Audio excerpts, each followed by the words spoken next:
皆さんこんにちは。ここはオーストラリアシドニー空港。今回はこれから海を越えて遥か遠くの南米大陸へ向かいます。そして最初の目的地はモアイで有名なあのイースター島。イースター島っていきなり言われてもどこにあるのかイメージが湧かないと思います。なのでとりあえず今回のルートの紹介から。まずはシドニーから太平洋を越えロサンゼルスまで。オーストラリアからアメリカの直行便があることを今回初めて知りました。ロスでアメリカに入国後、今度は国内線に乗り換えマイアミに向かいます。マイアミでアメリカ出国後、今度は国際線でチリのサンティアゴへ。最後はサンティアゴから国内線でイースター島まで向かいます。そう、イースター島はチリに属する島なんですね。時間の関係上、イースター島まではノンストップで向かうことになります。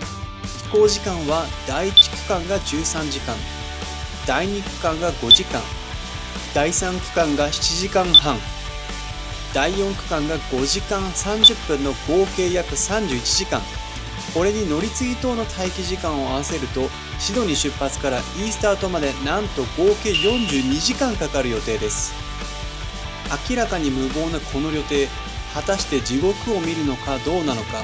まずはイースター島までのお話を動画にしましたので、最後まで見ていただけると大変嬉しいです。シドニー空港の制限エリア。まずはこちらでプライオリティパスを使って朝食をいただきます。オーストラリアではどちらかといえばプライオリティパスをラウンジではなくレストランで使えることは多く、これはこれで僕は結構好きです。さてロサンゼルスまではユナイテッド航空を使います。いや、ユナイテッド航空の国際線に乗るのは10年ぶりくらいかもしれません。ちょっとワクワクします。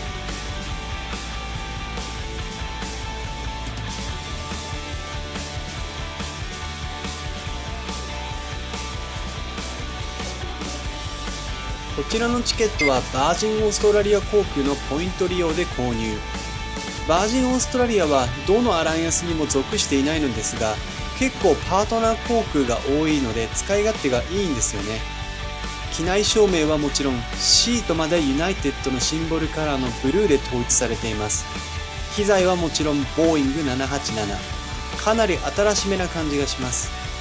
個人モニターも鮮やかで明瞭。シートピッチはちょっと狭いかなという感じです。この日は平日のフライトだったのですが、それでもエコノミーは満席に近い状態。さて機内食の時間です。個人的にはこの長時間のフライトの中で何回機内食が出てくるのかが気になるところです。1回目の機内食はシドニーを出発してすぐ提供されました。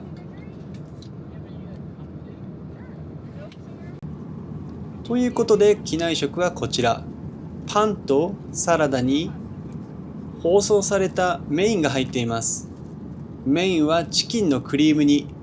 ご飯の上に乗っています。オーストラリアだからか、デザートにはティムタム。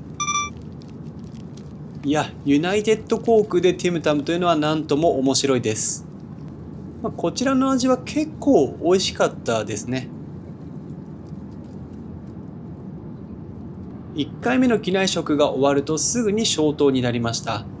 全然寝る時間ではないので動画編集をして過ごします。結構時間が経ったなぁと思って画面を見ると残り時間はまだ8時間。ということでメラトニンを飲んでしばらく眠りにつきたいと思います。ふと目が覚めると軽食が配られていました。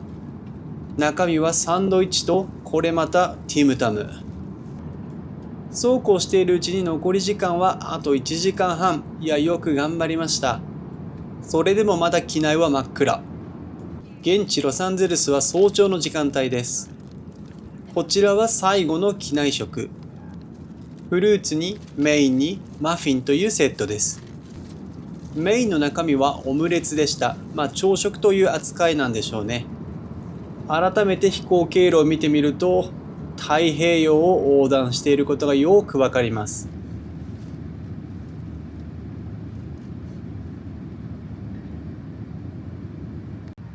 ちょうど日の出のタイミングで窓からはかなり綺麗な景色が見えました。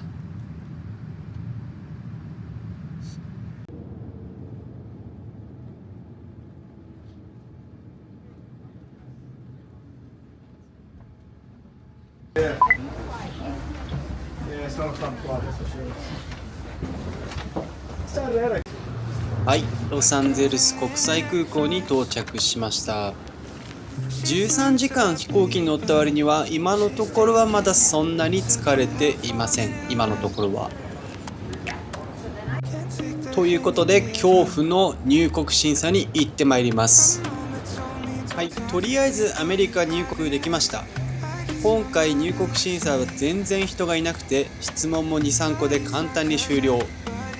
多分飛行機降りてから15分ぐらいで入国できた気がします。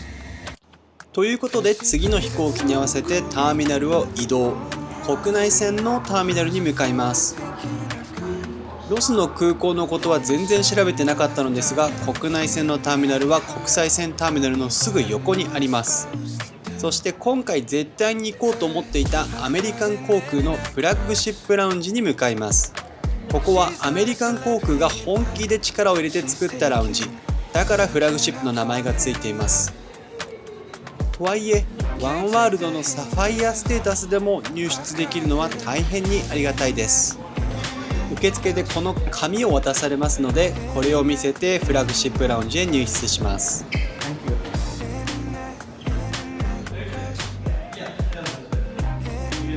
入室して早々、まずはシャワーを借りるためにレセプションへ。今回は待ち時間なしでシャワーを使うことができました。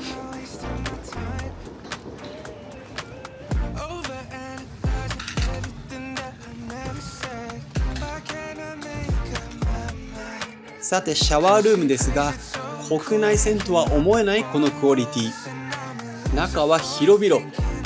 ドライヤーはなんとダイソンです。さっぱりしたところでラウンジへ戻って朝食をいただきたいと思います。ここの目玉はシャンパンが飲めるというところらしいのですが、さすがにまだ朝の8時なので今回は諦めます。料理の種類もかなりの数があって、本当に国内線のラウンジとは思えませんでした。ビールの種類もかなりの数がありました。いや、今回朝じゃなければ飲んでたんですけどね。適当にとって朝食とします。目の前にはたくさんのアメリカン航空。アメリカに来たんだなとようやく実感できました。搭乗時間が近づいてきたのでゲートへ向かいます。本当に素晴らしいラウンジでした。どうもありがとうございます。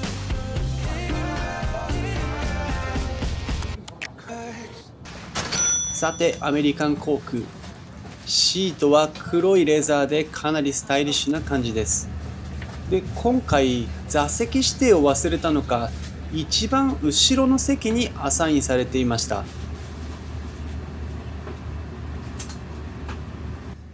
機材はエアバス321ネオ。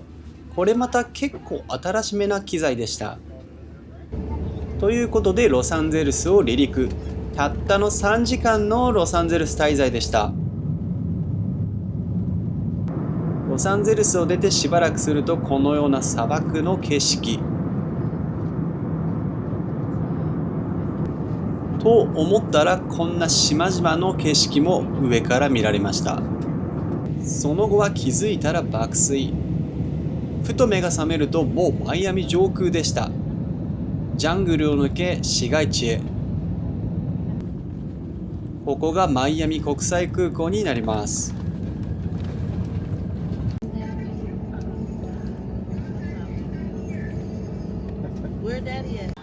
ということでマイアミに到着です。いや、マイアミに来るのはもう何十年ぶりかと思います。例によって何も調べていなかったのですが、とりあえず次の便のチェックインカウンターまで向かいます。そしてこれが遠い20分以上歩いてようやく次に乗るラタム航空のカウンターにたどり着きました。ラタム航空、今回初めて乗ります。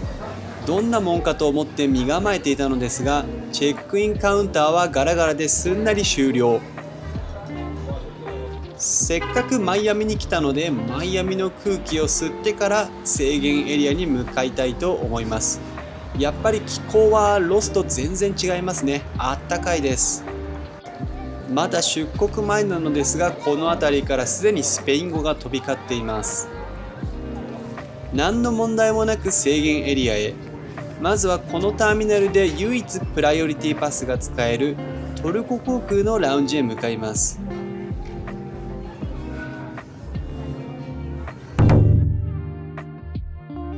なんと入場制限をしていて中に入ることができませんでした。このフードコートで時間を潰します。さて、このマイアミ空港、面白いことに夜22時台の30分の間に3本のチリ・サンティアゴ行きが出発します。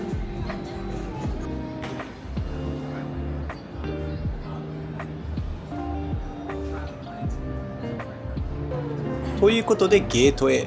乗る飛行機を間違えないようにしないといけませんね。結構何人か周りにゲートを間違えている人がいらっしゃいました。登場するのは南米ラタム航空。今回こちらはカンタス航空のポイントで発見しました。中はパープルの照明でなんだかムーディーな印象です。座席にあらかじめブランケットと枕が備わっています。タグがついていて見た目はかなりおしゃれな印象です。エコノミークラスでこれは結構印象がいいかなと思います。機材はボーイング 787-8。座席には個人モニターも備わっています。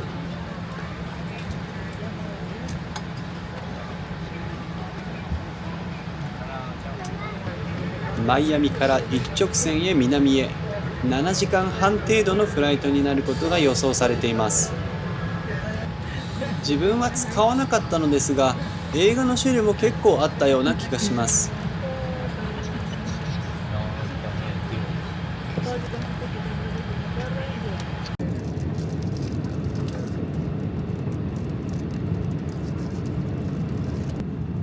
出発してから1時間程度経った時、ど深夜なのにもかかわらず機内食が提供されました。なんかこの機内食も見た目がおしゃれです。なおアナウンスはスペイン語、客室乗務員の方も最初はスペイン語です。ただ困っていると英語に切り替えてくれ、何かがあったら何でも言ってねと言ってくれました。スタッフの方は本当に親切でした。と思いきや、機内画面のサンティアゴの時間が1時間ずれていることが分かりました。マイアミとは時差がないはずなんですけどね。到着まで残り1時間半。最後の機内食が提供されました。朝食も2種類から選べ、オムレツとチーズサンドイッチの選択。今回はサンドイッチをチョイスしました。開けてみると、なぜかサンドイッチに加えてマフィンという炭水化物爆弾コンボ。どうやらこれはラタム航空の得意技みたいです。後でまた出てきます。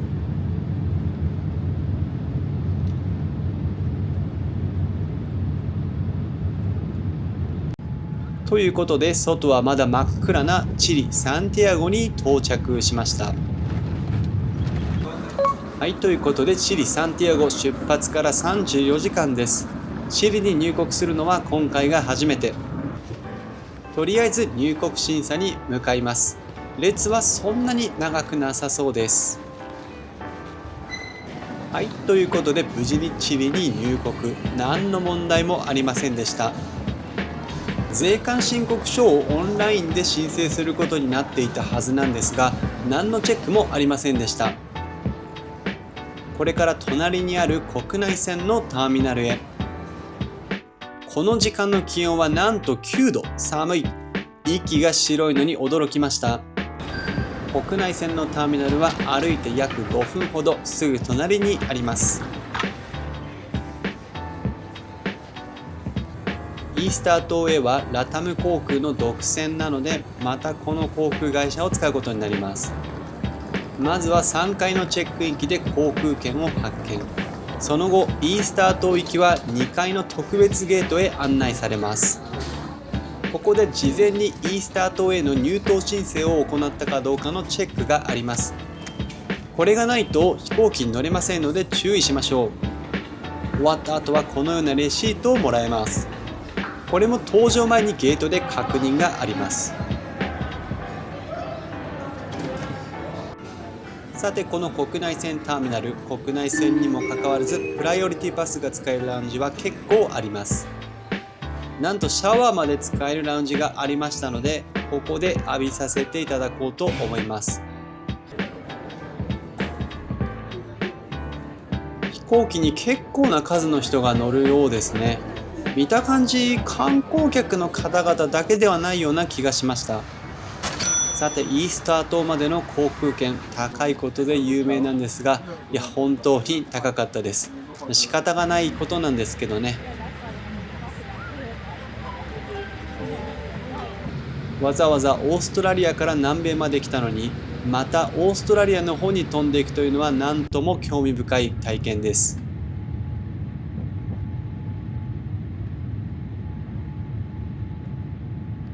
飛んでからすぐこんな山々な綺麗な景色が見られました。そりゃ朝寒いはずですね。そうこうしているうちに海へ。ここから先イースター島までは陸地がありません。今回の機内食は2個チョイスがあったのですが、売り切れていて問答無用でサンドイッチ。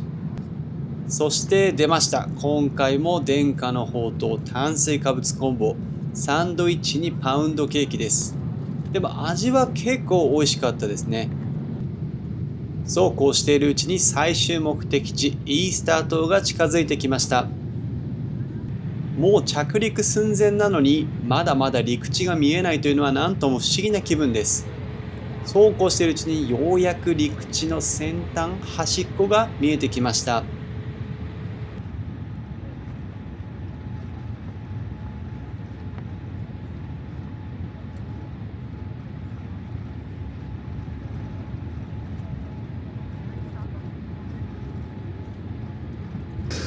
そしてようやく最終目的地に到着しました。飛行機は置き止め。周りには記念写真を撮っていらっしゃる方がいっぱいおられました。気温は結構あったかいですね。過ごしやすい、暑くもなく涼しくもなくといったような気温です。ここにはイオラナの文字、現地ラパヌイ語の挨拶です。なんとこれハワイで使われている現地の挨拶と同じなんですね。この秘密は次の動画で説明したいと思います。ということで最後までご視聴いただきありがとうございました。